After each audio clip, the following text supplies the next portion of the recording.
নমস্কার বন্ধুরা, welcome to our channel. আজকে কিছু গুরুত্বপূর্ণ প্রশ্ন উত্তর নিয়ে আলোচনা করব, যেগুলি তোমরা যদি নিয়মিত ফলো করে যাও তাহলে তোমরা যে কোনো চাকরির পরীক্ষাতে কিন্তু কমন পাবে। তাহলে চলো কোশ্চেনগুলো দেখা যাক। সবচাইতে হালকা ধাতুর নাম কি? লিথিয়াম। প্রথম রাজীব গান্ধী খেলরত্ন পুরস্কার কে পান? এটা হবে বিশ্বনাথন আনন্দ।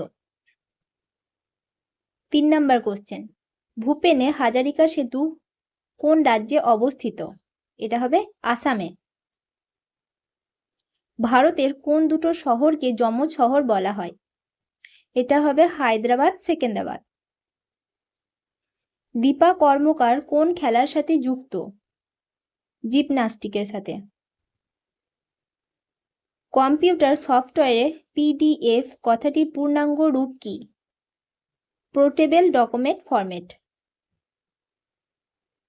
কাঞ্জিরাঙ্গা ন্যাশনাল পার্ক কোন রাজ্যে অবস্থিত? এটা হবে আসামে। ভিভিপ্যাট কিসের সাথে সম্পর্কিত? এটি হবে সাধারণ নির্বাচন, ভোট। ফতেপুর সিক্রি কে প্রতিষ্ঠা করেন? এটা হবে আকবর। প্রাচীনকালে কোন সভ্যতার অধিবাসীরা প্রথম নিকাশি ব্যবস্থা চালু করে? এটি হবে সিন্ধু সভ্যতা।